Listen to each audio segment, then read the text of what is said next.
What's good? I'm Cardigan Black. Hey, welcome to ARTKILL the Podcast. You know, we're branching out, you know what I'm saying? We're looking to start doing some more content in different ways and showing people more sides of the ARTKILL brand, right? We're more than just a game show, you know what I'm saying? So, welcome to our inaugural episode, you know what I'm saying? Basically letting y'all know what ARTKILL is and what ARTKILL the Podcast is, you know? ARTKILL basically is the world's first official game show, you know, art competition, right? So we give your traditional art battle, but we do it with a twist. We do it with a little game show, some prompts. You know, the artists have some challenges, and at the end, we get a winner. So that's basically what ARTKILL is, and now this is our extension. And I'm ready for the world to see and get more in depth into the brand of ARTKILL and what the show is. So that's what this is here, and this is what this is for. And of course, obviously, if I'm going to have my first episode, I got to have a key member to be part of my first episode who's been doing this all the way from the beginning with me. My man, my mellow producer, entrepreneur, motherfucking mover and shaker in all of Austin, my man 91. What's going on, bro? What's going on, bro? I appreciate you having me. Yeah, of course. Yeah. I appreciate you coming through. We've been doing this. We've been... It's nothing new. Interviews, all that. You know what I'm saying? But this one we're doing now with a twist. Normally we talking about music and shit, but this time we're going to talk a little bit about the art. A little bit about the art. Yeah. So I'm excited to have you for that. But yeah, so basically we had our first show, right, over there at Kenny Dorham's. Right? Kenny Dorham's backyard. It's in East Austin. It's in historic area, right? That's traditionally known for the Black community. So we definitely had to throw something major out there. So first of all, I appreciate you helping me get in line with them. So most definitely anything to help out. You know, you always got my back. So return the love. For sure. No, I definitely appreciate that. So basically, we had our first show there, right? And we were, concept is basically, you know, 4 artists get together, and it could be any style, right? It could be any style. It could be if you are an artist that works with markers, or if you can paint, or if you are a spray can artist, it don't really matter, right? But as long as you can work within that time frame. Mind you, I didn't know what I was going to get when I just said whoever, I don't care, right? So we had such an eclectic group the first round. We had my man Bianca Escampo, who is a traditional oil style paint artist, and he deals in like contemporary art from the streets, from the city. He has a large Hispanic heritage, and he paints from that, and he's super dope. So we had him. Then we have my girl Holly Prince, who is just sick. She's so detailed. She does acrylic art, acrylic paint and shit. Yeah, I remember Holly. Crazy. Yeah, she does the Hornet, right? So super sick. Her first battle she ever did was that day. So mad shout out to you, Holly, for that. That was really brave. And then that Hornet was the first piece she did, right? Yeah, the Hornet was the first round. Yeah, that was crazy. Right out the rip. Yeah. Then I have my man Get Lost Collages. My man Steven, shout out to you, brother. So unique. My man he literally is a collage artist. So he does a little painting, but it was mostly putting collage work and tearing up. Yeah. Bro, so unique. And I think he said he just goes around Austin finding like old newspapers and and random stuff. Yes, and he'd take it back and then he'll make collage work out of it. He's so sick with that, by the way. But to do it in a battle, truly unique, I feel like. So, he just like have a bunch of random stuff that he just brought with him. Bro, a bag. He had a giant bag full of like his the paste, I guess he uses to put on there, and then just mad shredded. And then what was the challenge that you gave him that he had to? So I'm trying to think. That's a great question. I feel like it was so long ago now, but I'm glad we're catching up. Actually, I believe because we had the jar, and I made him pick out of the jar, and really I think he just had a time so he had to start 5 minutes later. That was really what it is. Why? Since he had like material, or because of what was in the bag? No, it's just what he picked out. Remember, so at the time I was using these little placards. That's a harsh penalty. Yeah, 5 minutes. I know. Yeah. Well, again, this is the first show, right? And I like it. It sets the tone. It's not just like a little, you know, everybody gets participation trophy. Well, I will say. I mean, I don't know. I don't know if it was fair or not. And again, shout out to you, man. Get lost. I want you to do another round. We're gonna come back around and do. I think some more. The unfairness is what makes it dope. Yeah, that you had a handicap against you. Challenge, still right? That's why I wanted to do. I like it. Challenge. And me saying that, like, oh, that's tough. Like, that's a good one. Like, man, you're taking 5 minutes away. Because then, like, it's not just the time you're taking away. You also got to think about mentally. They're sitting there watching everybody else work on theirs. Exactly. But I guess it also gives them some time to sit back and really think about what they want to do versus just rushing to put the brush to the canvas. Exactly. You know? So, exactly. No, I think thank you. That's exactly why we're having this conversation. Yeah. I want that feedback, and that's exactly kind of what I want. I felt like I wanted to give the artists a challenge, but in a fun way too. Mm-hmm. Like, it is a challenge against each other, but just as much it's a community thing. Like, oh, let me shout out our winner at the end of it. At the end of the day, it was Wing Styles, who is a traditional graffiti artist. So she was the last artist. So we named the other three. So the fourth one was Wingstyle. And she came in with a more, I can't even say traditional graffiti artist, because she's so intricate and so detailed in her work. She's not like other graffiti What was artists. her last painting? The final one she did. The final one?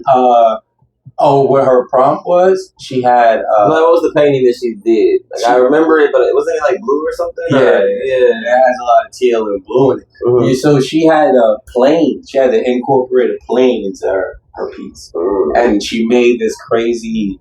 I'll put pictures up. I have the art. I still have the piece. She made this crazy, like, face. But it's like a cyberpunk face eating an actual, like, plane, like a giant. Yeah, I remember.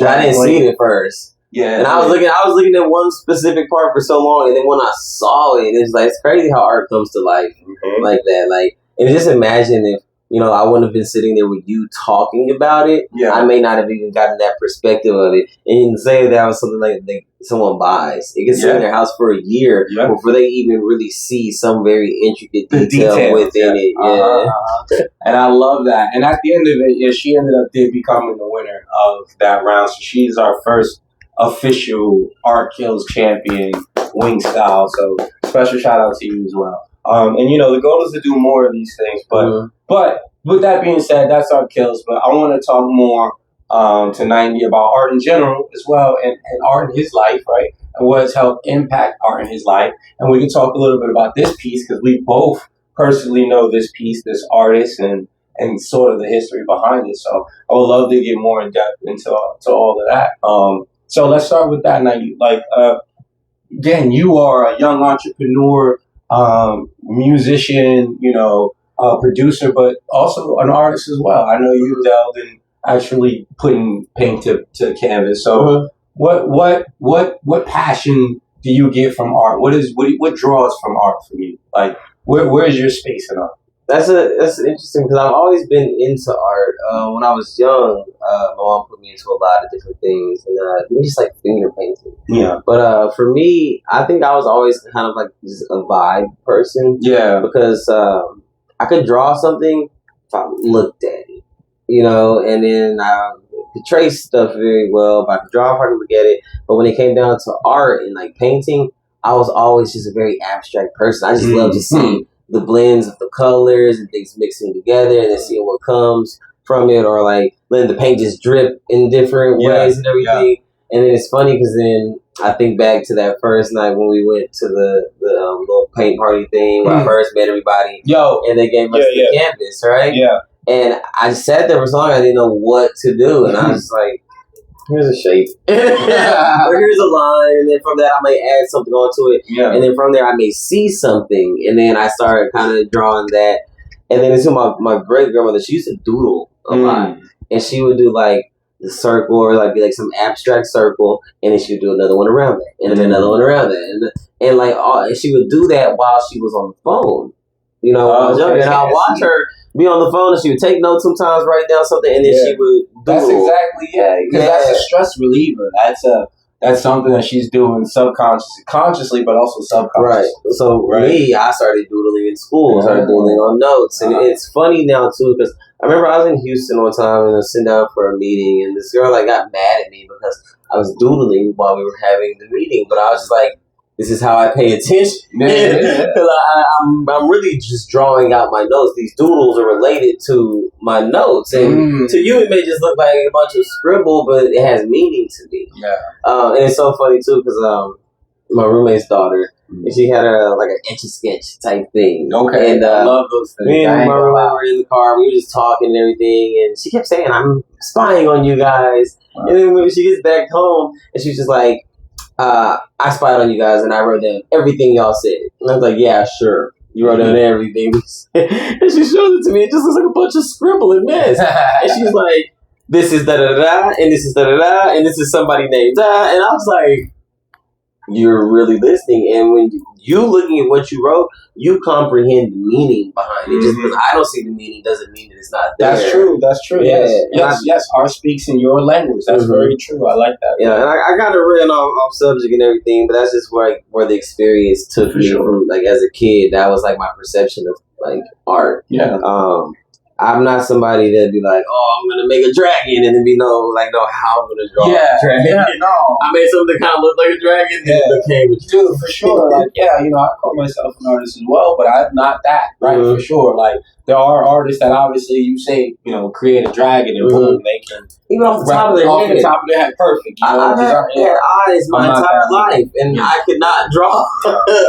I've gotten better at practicing over time, but even just basic things, like, you tell, like, I draw a hand, and you get someone like Soma or somebody to draw a hand. It's good. And I was like, how come I didn't think to put the wrinkles on the knuckles? And I know that's how a hand looks, but it's like you got to expand that art kind of IQ in a sense. Exactly. But also, that's the good thing about art, though, right? It's about finding your safe space in it, right? So if you feel comfortable where your hand is abstract and it doesn't truly make sense, but it makes sense to you, that's the true important to me. Because then that painting I ended up doing, I loved it. And then a lot of people were like, oh, this is really good. And I was like, we should show that. Thanks. We have to show that piece too. We'll show that piece later. That's absolutely true. I forgot about that one. Yeah. But let's talk a little bit about this piece, actually. Tell people the history behind this piece right here. So Shane did this for us for the Texas Bred Summer Jam. Yeah, that's right. Shout them out. Essentially, that was a block party as well, essentially. Yeah. Shout out to Kenny Dorham. Shout out to Kenny Dorham. But Shane, what is his art name? Funk, right?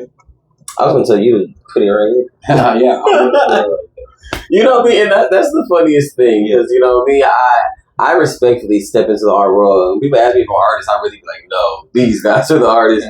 But, I get to know people on such a personal level. It's like there's two sides. That's our guy, Shane. I don't have his information on the bottom. But that's our guy, Shane. But I think most of the artists so far, I know them more on a personal first name level than I know their artist things. And I appreciate that because, like you said, you introduced me to a lot of these people who are pioneers in the city, even. And it's like, I got to walk into this room with all these notables, even like the known unknowns, but they have notoriety.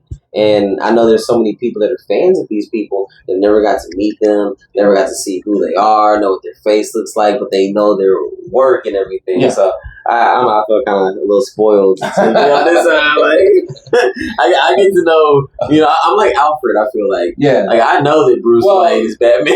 Yeah, that's true. Well, the cool thing is you've done the same thing for me in the music world, right? Yeah. So we've gone to plenty of music events where you've introduced me to really cool people, and I'm like, "Who the hell's that? Oh wow, that's somebody really cool." Like, so we do a reciprocation, so I think that's really cool. If I decide to take art serious on that, it's gonna be my art name. Bruce Wayne is Batman.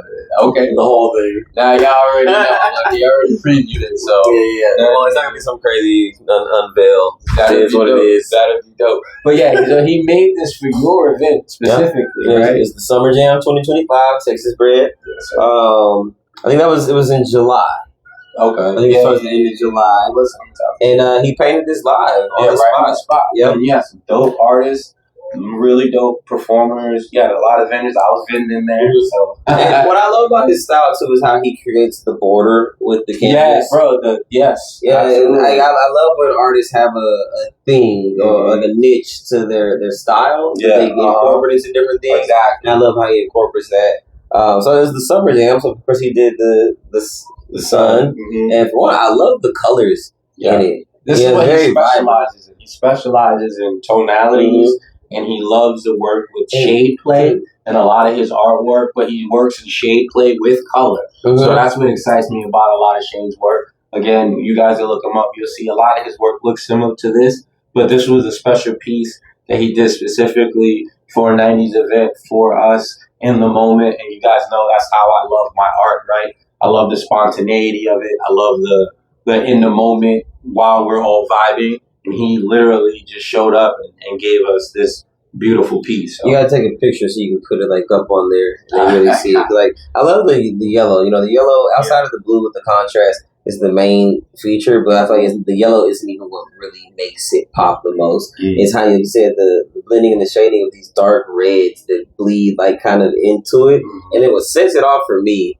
is the lime green on the eyes and just subtly on the lips. It just sits everything together so perfectly.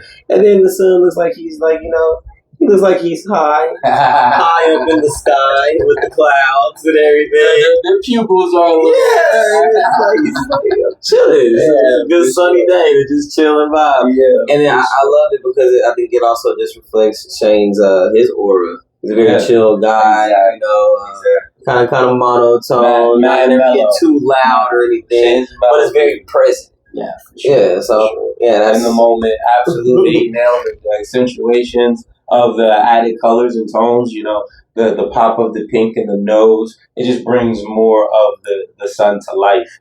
So Shane absolutely knows what he's doing. He clearly has skills. He's been doing this for a long time, and you guys need to check him out. He has shows all over Austin. He's part of the Austin community, and I'm going to shout him out. I'm going to promote him, so you'll see him on the page. We will absolutely have an interview with him as well on here. You know what I'm saying? So get ready for that. There's going to be way more artists that we're going to sit down with and chop it up with and talk about all types of stuff, right? But let's learn more about 90. So what you got going on recently, brother? Really just been focused on Texas Bred lately. I've been having so much going on. I gotta get focused on really, pushing something. And I appreciate it because a lot of people believe in Texas Bred, and even just what it's become in a few, short years. And then I think everyone can see the potential of what we're trying to make this thing become. Absolutely. So we've been getting back to our mic drops. That's just one of our things that we're known for, but that is not what we're necessarily about. We are a media and production company, so we are getting ready to launch some really big productions, more shows, and of course, always just pouring back into the artists. But as of right now, April 19th, we have partnered up with Vulcan Gas Company to do a game show that we're going to call The Bread Show. It's going to be a $1,000 cash prize. We're going to bring out artists. We're going to bring out your everyday just hip-hop lovers who are just fans. And everyone has a chance to win this $1,000. Nice. And each round we're going to be giving out cash prizes, sponsored giveaways. Wow, that's dope. So it's kind of like America's Got Talent for the hip-hop? Is that what we're doing? And like the true inspiration behind it was a lot of different just shows that I've watched growing up. Kind of the same thing with ARTKILL. Shout out to Kill Tony. A big inspiration because they started at Vulcan. And then some of the guys that have actually worked on their production are helping us with our production as well. So we get that professional industry kind of knowing behind it. That's dope. Kill Tony's a good inspiration. Wildin' Out was a great inspiration. Shout out to Wildin' Out. Jeopardy was a great inspiration. Wheel of Fortune, Price is Right. I've always been a game show kind of guy. Absolutely, you nailed it. As I was sitting down just kind of creating this show, I was thinking about all the things that I loved from all of these different game shows and thought about what made them great or what excited me about that, and I'm putting that into this. And for the first one, and I'm looking to make this a TV show, so I'm going to be filming it for a pilot. And for the first one, I'm going to try and keep it simple. I say try because the ideas always come. But I definitely see it growing, over the course of a full season. Okay. My goal is to get the pilot out there pitch it off, Nice. get a network to pick it up, Nice. I love or we do the first season ourselves, second season ourselves, and eventually it's going to get placed in some places. Oh yeah, no, for sure, man. That sounds great, man. That's pretty awesome. I'm excited for that. Yeah, thank you. So I think definitely the melding of the interactiveness with the events is the future, right? Like, obviously, something similar on the art world. You're doing something similar in the music world, and I think the engagement of our community is important now, right? Because right now we're all sitting in this locked in device world, right? And there is a hunger for realness. There is a hunger for flesh, blood, actual events that you can go to and speak to someone in person. So, and an experience as well, not feeling like you're just watching something. I think that's going to be the future, and I think we're heading towards that. So I'm excited for that. Yeah, for sure. And I think, don't quote me on it, but I definitely think we might end up on the same network at some point. And I think that would be really cool.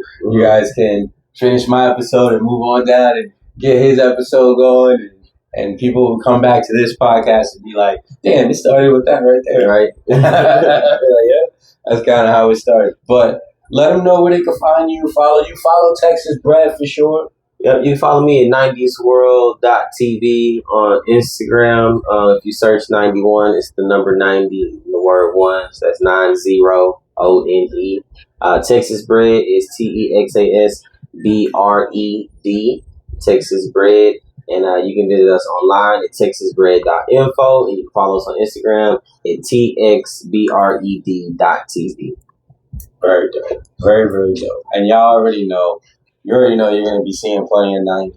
Me and him, we tied to the hip, you know what I'm saying? Motherfucking Texas Bred, ARTKILL, you know what I'm saying? We build in the same way. Two kingdoms working together in cohesion, so you already know. Yeah, this is just one of many, you know what I mean? But you already know, stay tuned. Next episode, I got so many more artists, so many more interviews, and so much to show y'all. So appreciate y'all for tuning in. I'm Cardigan Black. This is ARTKILL the Podcast. Peace. 91, Texas Bred. Yeah.